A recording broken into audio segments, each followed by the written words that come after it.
NHL fans, the wait is over. The National Hockey League gets underway on Tuesday, October 11th, and last season, 8 WagerTalk handicappers went over 50 units in the NHL. To celebrate the start of the season, we are offering a 7-day NHL package for only $49. Yes, that's only $7 a day, and it will be valid through Sunday, October 9th. Don't worry, NBA fans, we'll be running the same special for you next week.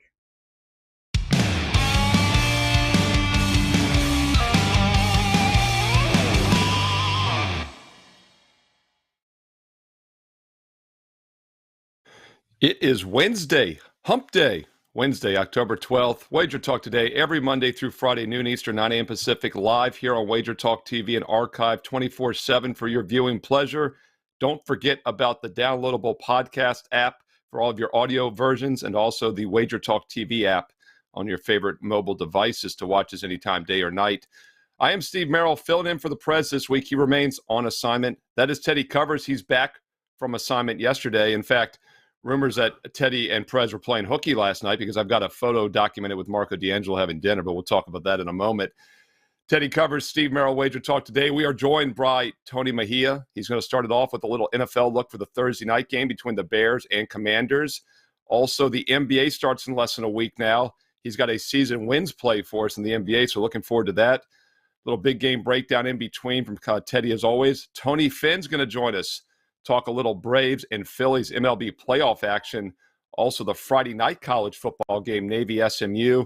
So we've got a lot of weeknight action here, baseball and football. And then we finish it off, of course, with Arthur Dicesare from the Westgate in Las Vegas. But, Teddy, before we get to Tony Mejia, I want to find out what you learned on your day off yesterday on Tuesday. It looked like you had a nice dinner maybe with Marco and the Prez, if I'm not mistaken. Yeah, Teddy's day off, So the doc says you got to come in. At my age, when the doc says you got to come in and get this tested right away, you go in and get it tested right away. So I went to the doc. I had to get some blood work done after. I got a haircut. I went to the accountant, dealt with tax stuff. That's my day off, The next one I get will probably be Thanksgiving. So I enjoyed none of it, including the dinner. I shouldn't say that. I met Prez and Marco for dinner, and I don't know if you guys have that photo to throw up. Marco was fine. Prez was in rare form, talking about how many near fist fights he had on the plane coming down here. Look, I do have jury duty coming up in November. I just got the notice in the mail. I may have to take another day off for that, which I would not be happy about. The last time I got jury duty, I just blew it off, no show, no call. And I talked to my buddy, who's an attorney. He's like, don't do it twice. So I may have to show up for that. But look, this time of year is not about R&R. It's about getting the other stuff done so you can focus on the busiest stretch of the calendar year. Obviously, NHL started last night. NBA starts next week. MLB playoffs, NFL, college football. You know the drill. You know what's going on right now. This is the time of year for sports bettors. My advice to you, get your stuff done so you can focus on what you need to focus on to make a profit with your wagers. That's what I learned yesterday. Steve, what about you?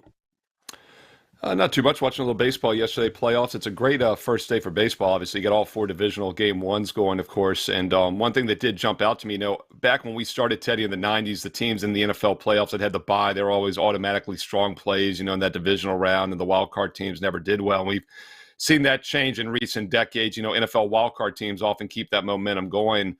Appeared that way early on yesterday that the wild card teams in baseball were doing the same thing because the Phillies got out to the fast lead, barely held on there in the 9th inning.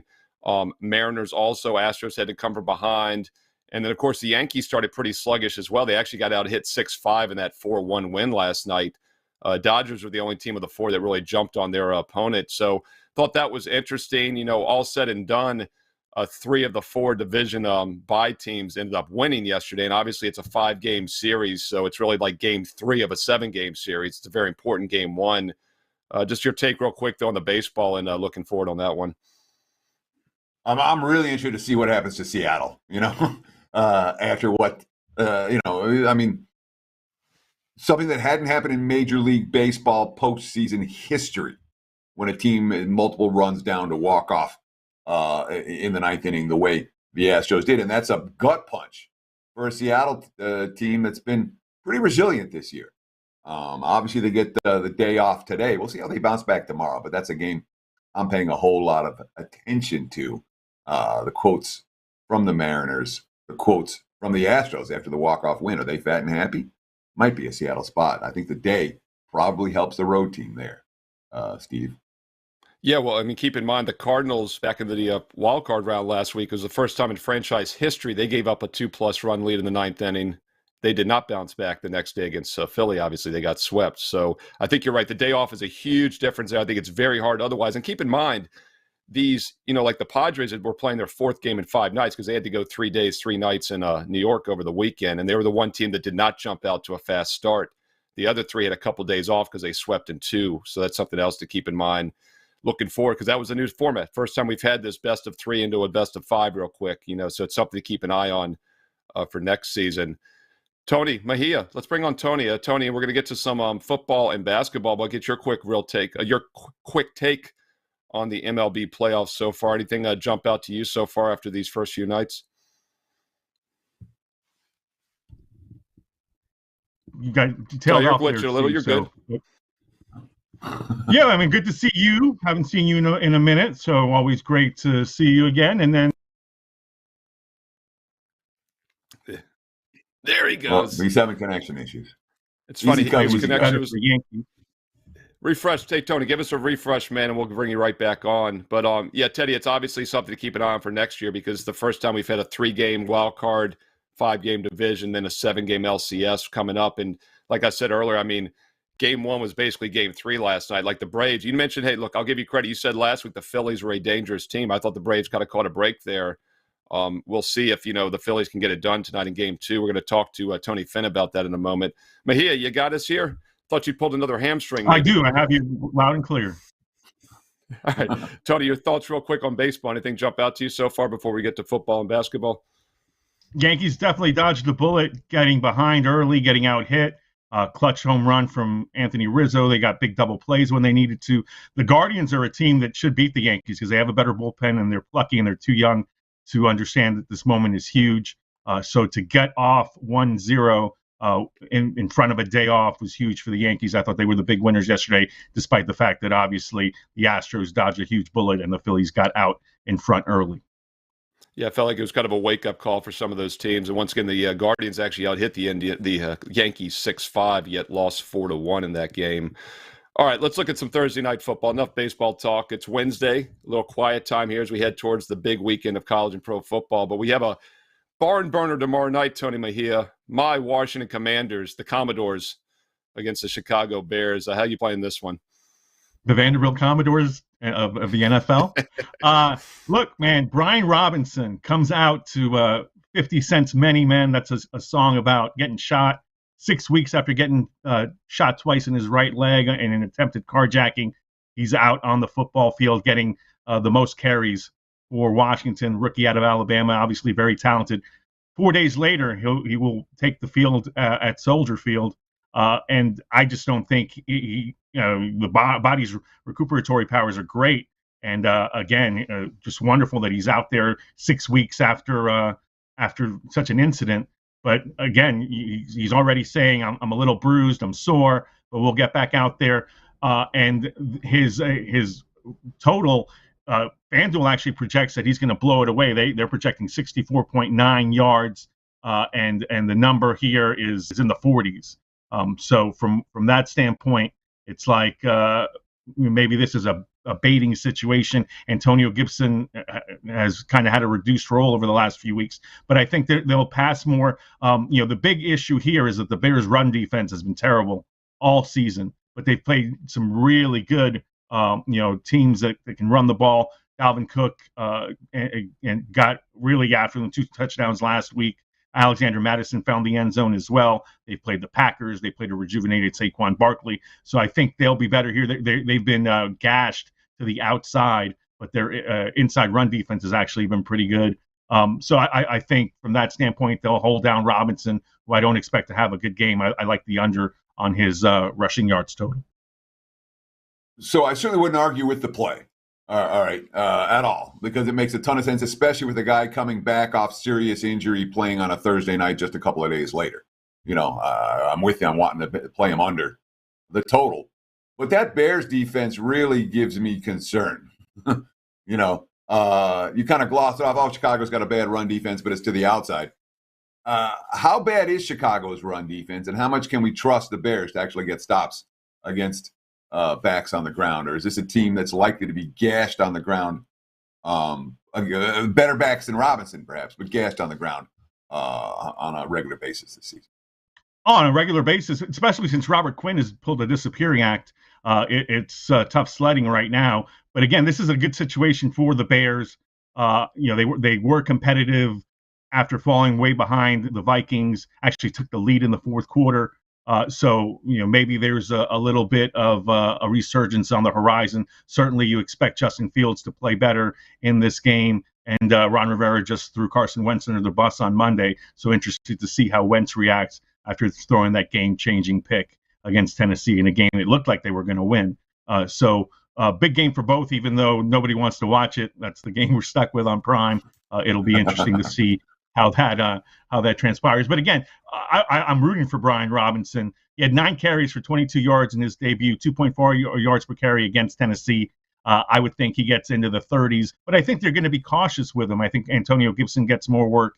Again, playing 4 days after your first multiple months, you would think that the Commanders will treat him with some kid gloves, given that they invested a high pick on him and he is the future at running back. Yeah, once again, just 3 days of rest and prep for both teams, but the road team, Washington, loses a day because they have to travel as well. So really just 2 days for the Commanders this week at Chicago on Thursday Night Football. By the way, Teddy's going to have a further look at this game here in about 10 minutes, the big game breakdown, a little advanced look at Thursday Night NFL as well. Tony, before we let you go, though, we had Brian Leonard on yesterday, started the NHL season, but the NBA season starts a week from yesterday as well, next Tuesday. Brian gave us a couple Eastern Conference teams. He had under in the Cavs season wins. He said the Hawks may be worth a look as a play-on team. Tony, I want a play-on team from the Western Conference from you. Who's someone you're looking at in the West this year? Yeah, last year it was the Memphis Grizzlies and their win total, and I had them to win the Southwest Division. I'll release a futures package sometime over the weekend, maybe even for $9 Monday. That's what I did last season. I don't do them for football or baseball. But I do them for the NBA, and also had Tyler Hero to win 6th Man Award. So it was really lucrative last year. We're hoping for the same, and a client play will be the Minnesota Timberwolves to top their win total of 48.5 and to win the Northwest Division at plus 140.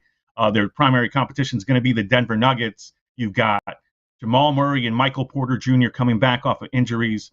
They're going to put the foot off the gas, approaching the playoffs to make sure Nikola Jokic is fresh and healthy, and Minnesota is going to come charging. And now they have a big four, with Anthony Edwards improving, Karl Anthony Towns in the mix, D'Angelo Russell running the point, and the new addition, Rudy Gobert, who's instantly going to upgrade that defense. Chris Finch is a defensive coach. He wasn't able to coach defense last season, so he's got an anchor to really work with.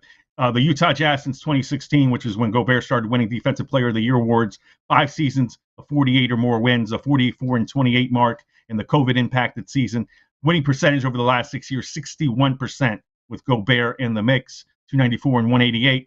61% of wins that the Timberwolves will get you to 50 and 32. I think they even passed that. So you're going for the Minnesota Timberwolves to have a really big season. I think they'll win the Northwest over improved Portland and Denver, but obviously you've got Utah really hitting the skids this season because they're tanking. Same thing with Oklahoma City.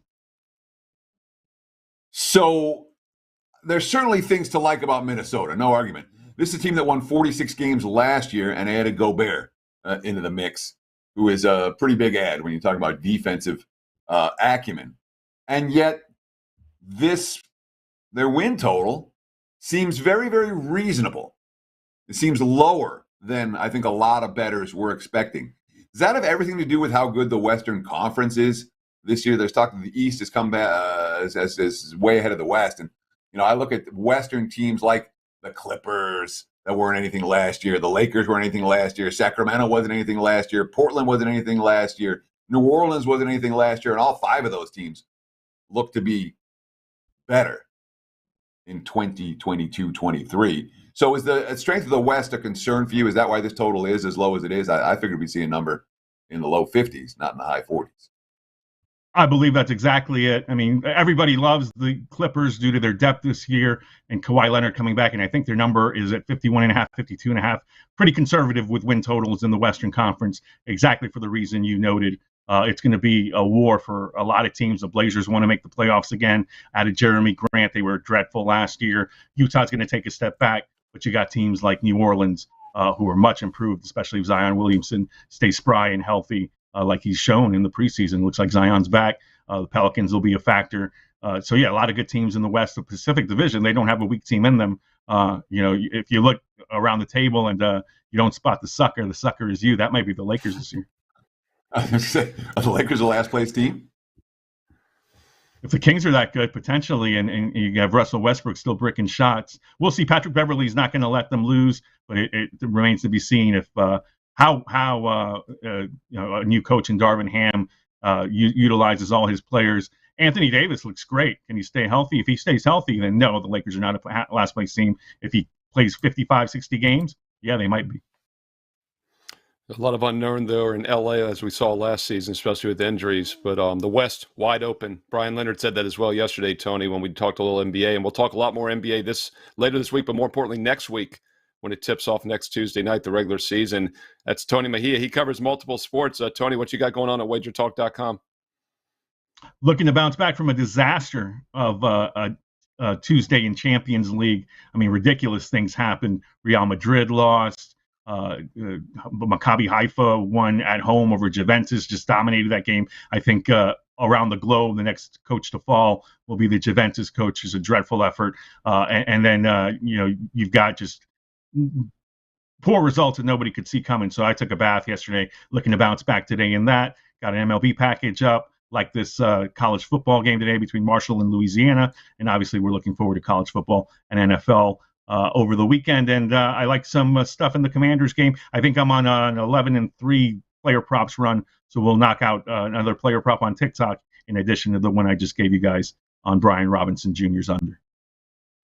Yeah, by the way, he's on a 41-16, 4% MLB. Sides are on moneyline run. He's got a best bet tonight, 41-16 run, not too shabby. Also a free soccer cheat sheet download for free on his page as well at WagerTalk.com. Tony Mejia, WagerTalk.com. We'll be right back with another Tony. Tijuana, Tony Finn, going to talk some baseball today in the playoffs. But before so, Teddy, let's do a little more Thursday night NFL talk. 30 seconds, big game breakdown. Teddy covers.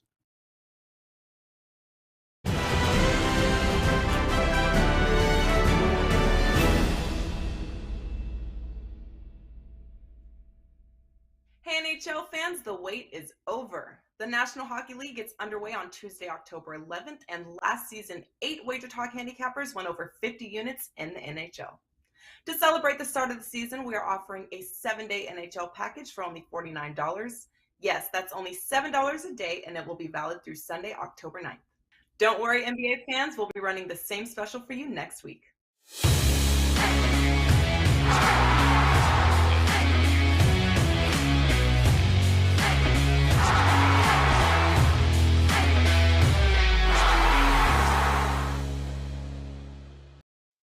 It is time for today's big game breakdown. Let's talk some Thursday night NFL. Look at the Wager Talk live odds screen right now. Basically, pick them. There were -1s. There are a handful of -1s out there for the Bears, but there's more pick-ems than -1. Total sitting at 38, 37.5 are starting to pop up for Washington and Chicago Commanders and the Bears. Look, Ron Rivera tossed Carson Wentz under the bus, and deservedly so. And then he walks the comments back and apologized to Wentz. Penalties were a problem for Washington last week. They ran the ball 12 times compared to 46 passing plays in a tight game. And the result, 1 of 11 on third down. And Wentz ended up obviously throwing the pick in the end zone to cost them. But it's not like the Bears are anything good. They rallied last week down 21-3 on the road. And Justin Fields played better. And, he's talking about, I think we took a step forward for sure. A lot of teams in this league would have just laid down and stopped playing. I get it. There's one angle that works for Thursday night football, and it's a coaching angle. And it's something that has played out. There have been 2 instances this year. It's already 2-0. And the angle's as simple as it gets. You bet against the first-year head coaches on Thursday night football. They're not ready. They haven't done it before. And it's a really hard transition to play on Sunday and turn around again and play on Thursday, whether you're home or on the road. 2 weeks ago, Mike McDaniel in Miami. They went to Cincy. They lost straight up and against the spread. Last week, Hackett in Denver loses straight up and against the spread. So while we have no idea if the Matt Eberflus era is going to be good or bad in Chicago, we do know that the first-year coaches are bet against. And again, I gave you the two from this year. You can go back. I'm sure Ralph's got data on it. You can go back and take a look. It's a long-term profitable angle. And, of course, when you look at the run defenses between these two, there's no comparison. Chicago allowing just shy of 5 yards per carry. Washington's got a top 10 run defense. I think they'll run the football a little more this week as opposed to what they did a week ago. And I think Washington is the right side in this one. Look for the Commanders to beat the Bears. There's your big game breakdown. Back to you, Mr. Merrill. Man, we have given the worst Thursday night football game of the century a lot of talk today here on WagerTalk Today. I love it. The Washington Commanders, Chicago Bears tomorrow night on Thursday. Big game breakdown. Teddy covers. Let's get back to some baseball talk. We had one Tony Mejia. Now we're bringing on the other Tony Finn. Tony has done it again. We're going to talk a little daytime afternoon baseball. Tony Finn, welcome to the show. I'll get your take on the first day of the divisional round yesterday and also what you're looking at here in this Phillies-Braves game this afternoon. First day, listen, what's better than 4 MLB postseason games in one day to spread it out, especially on a day that, I think MLB did a great job. They did it on a Tuesday where we don't have football, right? No interruptions, no distractions, baseball. I liked what I saw. You saw some heroics, some comebacks. You thought for a minute, probably early on, that the Dogs were going to do some damage, and then all of a sudden, the Dodgers took an early lead. Didn't cover my alternate run line last night of 2.5. I thought that was a cinch until, of course, the Dodgers do what they do well, and they just hold on to a lead. You give the Dodgers a lead, they're pretty tough.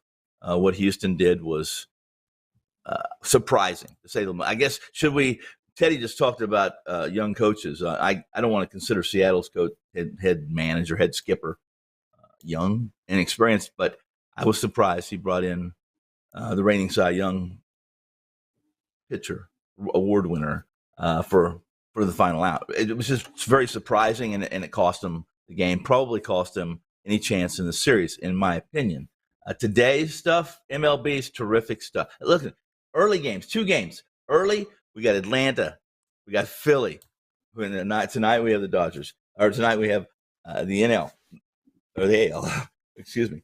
But I'm really interested in this first game tonight, and it's a 3:30 Eastern time start. We're going to have 2 pretty good pitchers, I would say. Wright's really come a long ways from last year.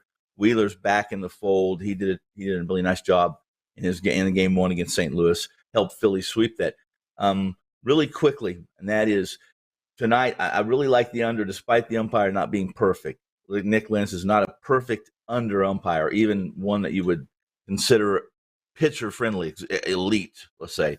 But there's going to be a lot of shadows for the first hour of that game in Atlanta. 2 pretty good pitchers that have fared well against their opposing lineups tonight, Wheeler and Wright. And all things equal, this is a game that could be a quick game, could be an efficient game, especially if Lentz isn't. Listen, I suspect that Lentz, when he gets to postseason, his K zone's been a little bit bigger. So while 7.5 is a low number, when you think about Atlanta and Philly, and both teams, they depend on the home run an awful lot. Both these pitchers should induce ground balls. The shadows will be a problem. I like the under, guys, under 7.5 or 7 if you want plus money in that Atlanta and Philly game. Oh, Tony, Yes. Mr. Weather in Atlanta today. Mhm. I've seen there could be thunder showers, and it could be one of those, in theory, Yep. it could be one of those games where the starters come out and pitch a couple innings, then all of a sudden you get a 2-hour delay, and then you don't see the starters again. Does that, when you have Yes. a game like this, does that Mhm. concern you? I see you waving your finger at me, so clearly Well, it's something you I thought think about. What's your thought process here? Well, when I sent you my notes before, and just so everyone knows, we exchanged some notes on what we're going to talk about. I almost last night, I thought, I need to send Teddy and Steve, I need to change that to the first 5 under, simply because of what you just said. And anytime that there's rain in the forecast, understand this. umpire strike zones get bigger, especially in this kind of a situation where they don't want to make games up. They don't want to change the schedule in any way, shape, or form. Broadcasting, TV, all that stuff is a mess. And you're right, Teddy, the bullpen, you saw Philly yesterday. And somebody's telling me they were so happy that Philadelphia went to Eflin and moved him into the bullpen in that closer kind of role. And what did he do? He gave up a 3-run shot. You can't trust this Philly bullpen. So I didn't do it because I didn't want to call it, but I think it's a great point. Very good point. I think you're going to see the first 5 get in no problem. The showers that they are expecting would be later on, maybe closer to evening, so it will be late in the game. Thanks for bringing that up. Good point. Yeah, and another game which we got to have a rain is tomorrow on Thursday here in Virginia. We got rain all day. Those that are worried about my 12-under fall ball Little League game, it will be rained out most likely tomorrow night. Those that are worried about the Yankee game up in the Bronx, it's going to most likely get rain in the evening as well. So the Guardians might be catching a break if that game gets postponed. They can get some starters a little more rest. So rain could play a factor in the divisional round here the next few days in some of these games. A game which I don't think rain will be an issue is college football Friday night, Tony. Let's talk Navy SMU on Friday Night Football. What you looking at in this one?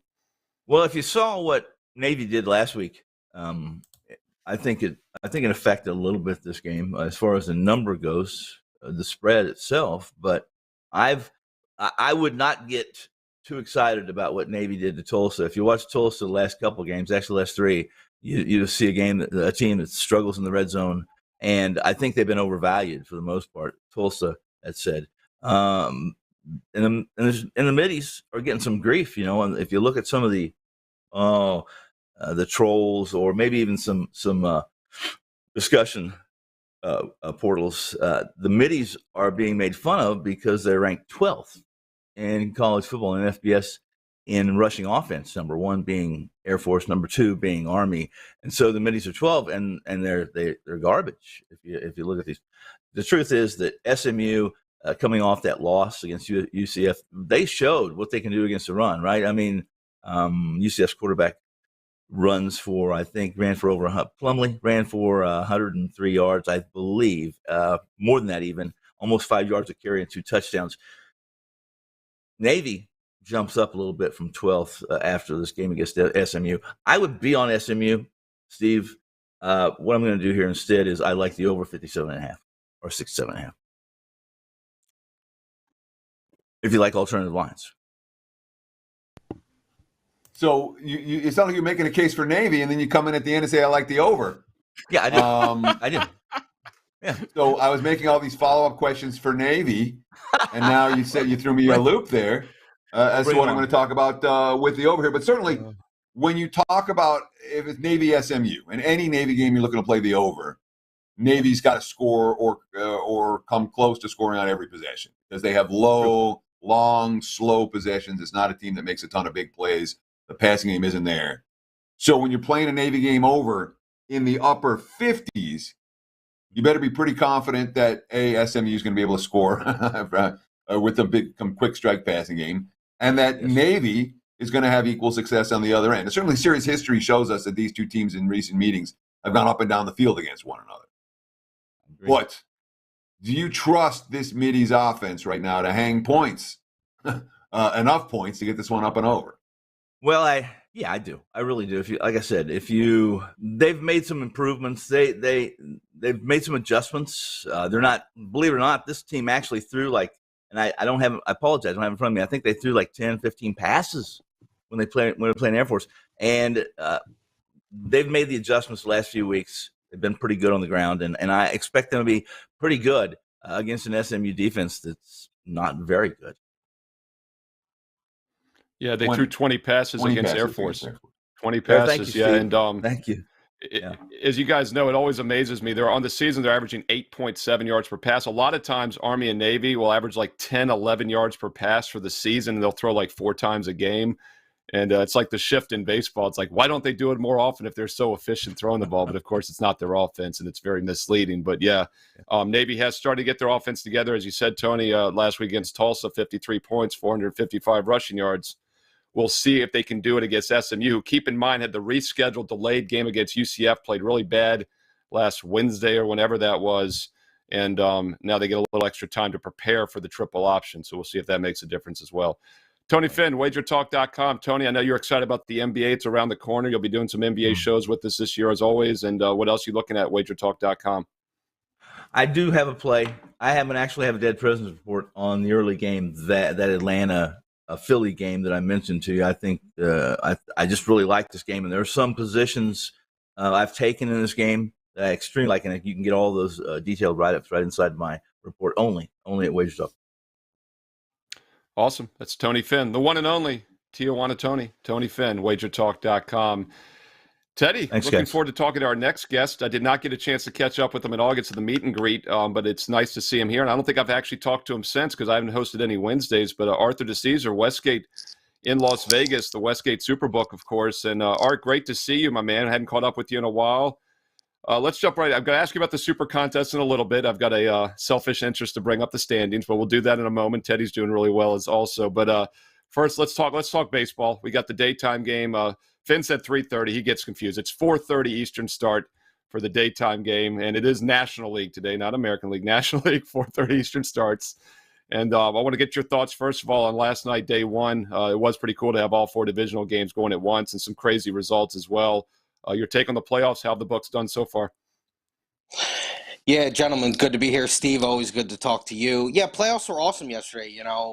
Obviously we didn't have much going on yesterday, a couple NHL games, NBA preseason, but it was basically focused on baseball. When the Dodgers win and cover the run line, never good for us. There's just no getting around it. People like to bet the Dodgers. There's once again, no getting around that. So that was not a good result for us. Actually, the rest of the games we did pretty well on, but with the Dodgers, like I said, winning and covering the run line ended up being a losing day for us. If you just look at the games, like you said, the 2 NL games today, we opened Atlanta minus 125. It's gotten to 136 now. Obviously, a must-win for Atlanta. They don't lose and it's over, but, it kind of feels that way. So the money has definitely poured in on Atlanta. The Dodger game has stayed pretty steady. Opened it minus 182. It's like minus 178 now. So, there's going to be a little bit of money that comes in on the dog. But in the end, we'll have people who come in late and they fire on the Dodgers. They fire on the Dodger run line. That's just always the way it is. And then looking forward to the Thursday games in the AL, money came in early on the must-win teams, Seattle and Cleveland, and then the money has come back on the favorites. So, both of those AL games are kind of balancing themselves out. Out of the 4, I would say the Phillies in game 2 will be our biggest need so far. So you're going to see if the money's come already for Atlanta. You're expecting more Braves money between now and first pitch. Again, that is 1:30, 1:30, 1 something Eastern time. I already switched over to the college football screen. That's why I looked over to Clayton, looking at the WagerTalk Live on screen. But I switched over to the college football stream because we haven't talked about the college football game tonight. There's an ESPN2 game tonight in college football with the Raging Cajuns, Louisiana Lafayette against the Marshall Thundering Herd. I'm seeing the Westgate 10.5, 46.5 for this game. First, what kind of action have you gotten? 2, second, you got any opinion on this one for those who are interested in betting some ESPN2 college football tonight? Little fun belt, always fun to have the fun belt. It's getting lost in the shuffle a little bit. I got to be honest. The handle has not been great. Obviously, you're going to have a fuller slate of NHL today. You're going to have the 2 playoff baseball games. And then, obviously people start to focus on more of the college football later in the week in the NFL. But we did sneak a college football game there. We had Marshall 9.5. It's now 10.5. That early money did come in on the sharps, but as far as public action goes, really have not been much. And like I said, the handle is pretty low right now. I agree with the move. I think, Louisiana's a little bit down from where they've been over these last couple of years. It's a big number to lay, but I'd probably lay the number with Marshall. Yeah, the Raging Cajuns appear to be missing Billy Napier quite a bit in early season action. That team has dropped off from where they were, at least in terms of execution. We'll see now when they're not taking big steps up or down in class. Let's talk about the rest of the college football slate. Anything stand out to you for Thursday night, Friday night, over the weekend? Where's the big money coming? Any of the marquee games that you're seeing significant movement? Who does the Joes like? Who do the pros like? Give us a little college football rundown from Art Dicesare, who, of course, the risk management supervisor over at the Westgate Superbook right here in fabulous, sunny Las Vegas, Nevada. Really good college football slate. There's a lot of really good games. Like you said, a lot of marquee games. Alabama, Tennessee, really not much to report. I'm sure we'll have much more to report as these days come. The other game, you can report some stuff. Penn State goes to Michigan. We had Michigan 7.5. Sharp money came in on Penn State. We've now gotten to the 7. So early, it's been Penn State sharp money. NC State at Syracuse, kind of under the radar, but still a really good game. Syracuse at home, they're undefeated. It was 4.5, now 3.5. Early sharp money came in on NC State. Public people are on UNC. UNC was who goes to Duke. They were 5.5. They're now 7. So you've seen some good public money come in on North Carolina. And then another one that's actually been public money late but sharp money early was Wisconsin at Michigan State. Open 6, it's now 7.5. Sharp guys moved that to 6 and 7. And then the public came in and didn't care about the movement and still bet it. So, I think people feel the Wisconsin move, getting Leonard in there, changed the culture. Michigan State has not been great. So, that's why you see a move there. And me, I always got to throw a Maction game in there. Ohio taking money at Western Michigan. They opened as a slight dog, getting 1.5. They're now a slight favorite, laying 1.5. Yeah, and Art, you're the risk management at Westgate, as we said. So I got to ask you real quick before we go to the NFL, any liability on futures right now in college football? I do a top 25 video, so I keep an eye on the rankings. And Clemson passed Michigan in the AP last week. So the top 4 right now is what we thought it would be heading in, Georgia, Ohio State, Alabama, Clemson. But I still think Michigan's a really dangerous team. Also curious about USC, obviously getting some California love. So any liability on those non-top 4 teams right now from a futures perspective at the Westgate? Yeah, Steve, that's a great question. I think the 2 that you hit on, because early in the season, and right before the season when you were just looking at it, the big liability teams were going to be USC and Michigan. And that's no surprise. You could say that a lot of years. They're just teams that take money. They're popular teams, even if they're kind of down. I mean, I think everyone thought USC would be better this year, and they've proven that. And Michigan was kind of coming off their best year under Harbaugh. So, obviously when teams like Ohio State, Georgia, and Alabama take money, their odds are so low it doesn't matter. We even offer a prop. I had talked to Teddy about this, where we have a prop, will Ohio State and Alabama play in the national championship game? And that actually takes money on the yes, even it being minus money. So it's like, those teams are so top heavy. But yeah, I would say right now our biggest liabilities would be Michigan and USC, no doubt about it. Good stuff. And Art, I want to again, Art Dice 21 on Twitter. Great follow there. And I want to ask you about some NFL. Going to get to the Westgate contest here at the end. I do want to ask you about that also. But let's start with just some NFL action for this week. It's like the NBA, in my opinion. You don't really have to watch a game till there's 5 minutes left. It's like an NBA regular season game. Just turn it on and watch the ending. It's pretty random. But last week, once again, a lot of games going down to the wire. How's the NFL season been for you all, and what you're looking at here in Week 6? Yeah, the NFL season started off really nice for us. Last couple weeks, like 2 weeks ago, it wasn't great. Last week was okay. It wasn't, anything to write home about either way. NFL this week, it's interesting. The games are there's really good marquee games. Obviously, Dallas and Philly and the Bills and Chiefs. Obviously, Bills and Chiefs, that might be early on in the season and, going through the playoffs. That'll probably be the biggest handle game we take all year. Just, it's not even a primetime game. You have the 125 West Coast window time, but we'll take a lot of money on that game. Bills -3 at the Chiefs. It's actually -3 even money right now for us. So a lot of Chief money has come in. You got to pay the -120 if you want the +3.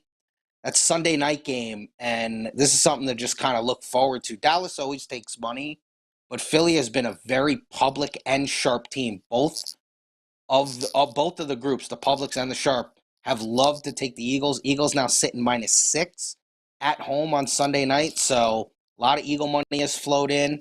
Interesting one in the AFC South. Jaguars at Colts. opened -1, now 2.5. We've had multiple sharp groups who bet the Jags at -1 and -2. So be interesting to see if we get pushed to that key number of 3. And my surprise Giants at 4-1, despite being 4-1, they are 5.5-point home underdogs against the Ravens. It was 4.5. So Raven money has come in early on that Giant game. Just to clarify real quick, Art, you talked about Jacksonville and Indy. The money there has come on Indy, right? Not on the Jags. The money, there's been a couple of bets that's coming on Indy as opposed to Jacksonville. Great, strong info from Art Dicesare here at the Westgate Superbook here in Las Vegas. Art, I know Steve wants to ask you about NFL and the Superbook, the Super Contest, I should say. I want to ask you a little bit about NBA and NHL. Obviously, NHL season started last night. You're going to have liability on the Golden Knights in every game. Are there any other teams like that in the NHL where you have liability on them, where you know that it's coming every game, or is especially early in the season? Are there particularly popular teams that people are betting? And then I'll ask you an NBA question after this. Yeah, no doubt. And thank you, Teddy. Absolutely, yes. Money came in on the Colts. So that number moved from 1 to 2.5. But yeah, the Knights are always going to take money. The Knights were no different last night. They got the win. They scored with like 20 seconds left, beat LA 4-3. An interesting one is Colorado. Despite their big numbers, -380, -400, people like to bet them on the puck line, and then people like to bet their overs. So early on in the season, it'd be interesting to monitor the Colorado overs. That's no different in that game that they play, their first game against Chicago. Even though they're $4 favorites, the puck line is getting love, and the over is getting love. But the Knights are unlike anything else we see in the NHL and NBA. Obviously, we don't have the NBA home team yet. But, when we do get that team, I'm sure they'll take money like the Knights. So you guys are rooting against the Knights every single night, and you're all Knights fans, too. It's got to make it fun in the risk room. Real quick, Art, NBA is still a week away. Are you seeing any popular teams in the NBA betting marketplace? Who do the pros like? Who do the Joes like? Certainly when it comes to the future book, and or if you're seeing any early action for the start of the season. The thing that I've noticed is the season win totals. You take like those bottom 10 teams. There's been a lot of under money that's come in on those teams. I think that has a lot to do with the Victor sweepstakes. We're going to get to a point where, if you're in that bottom 8, 10, or 12 teams, you might be trying to tank for this kid because he's, a generational talent. So you got some low numbers. You got some low teams on the board like the Spurs and Utah, even with win totals in the low 20s. No problem there. We made a big adjustment on the Hornets yesterday because of the LaMelo news. That total was like 36.5. We went all the way to 32.5. Ticked back up to 33.5 because we had some actual buy back on the over. So those bottom teams, people not scared to lay the under money in the season win totals. Arthur Dicesare, Westgate Superbook risk supervisor. And I got to ask you from a risk standpoint, Arthur, are they getting nervous because there's a lot of WagerTalk names in the top of the contest standings right now? We might have a graphic we can pop up. It's funny because I'm actually doing the Shady Five as highlighted also. Joe Ranieri and I are on that team with some Sports Grid guys, Cam Stewart, Gabe Morency, Paul Bovey, and we actually tied for first for the first 3 weeks. So, Art, I got to meet Rosemary Rocco. I got to send her my ID still to get the $20K check. I keep forgetting to do it. Tell Rosemary I'm going to email it to her today. Keep forgetting to do that. But lo and behold, the last couple of weeks, the team of Prez, Marco, myself, Jay Money, have shot above the Shady Five, and that's the WagerTalk.com entry. But not to be outdone, because the Prez got very sad when I forgot to mention that he and Teddy are doing quite well also with the WagerTalk Today entry there. And Prez said they were tied for 4th. I had to correct him. He's technically tied for 9th, but still pretty damn good. Look, there's almost 1,600 entries, if I'm not mistaken. All 3 of those are 99.5 percentile right now. So just wanted a little pat on the back. This is probably the kiss of death, Teddy. We're going to all go 0-5 now. It is my fault. It is officially my fault when we all tank this week. Mush. I'm going to get that out there right now. You're mushing us. But hey, well, you got to take advantage because if we mush, I'm going to be mad we didn't do it. So we had Arthur on today. It was a better time to hype it up. But Art, all seriousness, your thoughts on the contest. I know everything's locked in, so you probably don't have a lot of work to do at this point. But You guys lock the lines on Wednesday, correct? Is it always the actual line that the Westgate is using? Is it a set time like 4 o'clock Eastern or Pacific, I believe? Just fill us in on how that works exactly. Yeah, absolutely. And honestly, Steve, you can blame Prez because Prez was in my establishment last night yelling and Right. screaming. He was, listen, Lee, he was yelling and screaming. I got the top 4 entries in this contest. Where are my big checks? I can't wait. And I go, dude, we're 5 weeks in. Relax. Yeah, I know, Teddy. You should make that face. Tell him to pay me the entry fee. He still hasn't paid me his $200. Tell him to pay me the entry fee. That's the jinx right there. Yeah. No, absolutely. Yeah. Pay your debts, Prez. Come on. But no, it was unbelievable. He was literally screaming and yelling, I'm winning this contest. We're winning this contest. I got 4 entries. They're all in the top. Yeah, he's unbelievable. But yeah, no, you're right. We do get our picks out on Wednesday, and obviously, stale lines, they come out. And you're right, they're about 4 p.m. our time. Could be a little bit earlier, just depends on what's going on during the day, but we always do get them out there on Wednesday. And I did like when I saw that WagerTalk.com entry sitting there, because, a couple of the other names I didn't know, but I go, oh, I think I know some of those guys. That's pretty cool. So, just like it was in the Circa when Carmine won and all that, I always say, I said this last week, it's good when people can cash in these contests, so it's pretty cool. Yeah, and Adam Trigger and Carm like 18-1-1 at the Circa for the first 4 weeks. So starting to think these guys at WagerTalk.com, these numerous cappers might know what they're doing when it comes to the NFL this season. Another reason to follow. Art, we'll let you go. Let us know what else is going on at the Westgate. You mentioned the Prez came in, called you out by name. People can do that as well if they'd like to meet you, right? Yeah, always. I mean, Prez, when someone came in the back and said, hey, there's some guy out there yelling about you, and I said, who is he? So when I knew it was the Prez, I said, oh, okay, yeah, I know that guy. I go, we don't have to call security. But, call off security, as always, I know guys, that guy. Yeah, exactly. I go, but as always, guys, come down to the Westgate on Thursdays. We have -105 Thursdays. Reduced juice. It's always a good time to come down. That's NFL and college sides and totals. You're going to pay -105 instead of the -110. Save yourself a little bit of money, so there's nothing wrong with that. And that basically, comes out 2-3 o'clock in the afternoon, runs for the rest of the day on Thursday. And, if you want to get down on the app, new app users get bet 100, get 100. And, Steve, like you said, if anyone ever needs any questions with anything, you come down, you ask for Arthur Dicesare, and I'll be more than happy to help you and get you set up with whatever you need for your football viewing, enjoying, and betting experience.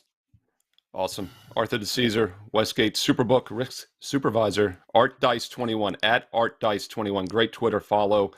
And that 105 juice, Teddy, all seriousness, is a fantastic offer. And people overlook that, because that's basically, 52.4 is your break even at -110, and you got to pick to make money on the season. -105, you can pick 51.2% winners and break even. So, I mean, it really cuts it in half. And that's an awesome offer. If you're in the Vegas area, take advantage of the Westgate on Thursdays for half-price juice on football. All right, Teddy Covers, great show today. We got a lot in today. We're going to do it again tomorrow on Thursday and Friday as well. Take us home.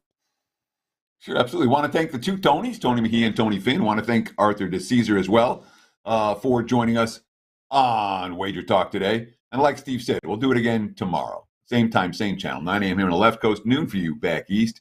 Your Sports Central for gamblers is over right now. We'll see you guys tomorrow.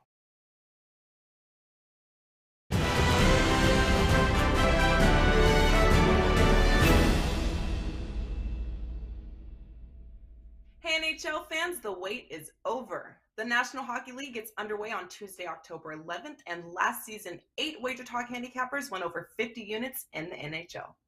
To celebrate the start of the season, we are offering a 7-day NHL package for only $49. Yes, that's only $7 a day, and it will be valid through Sunday, October 9th. Don't worry, NBA fans, we'll be running the same special for you next week.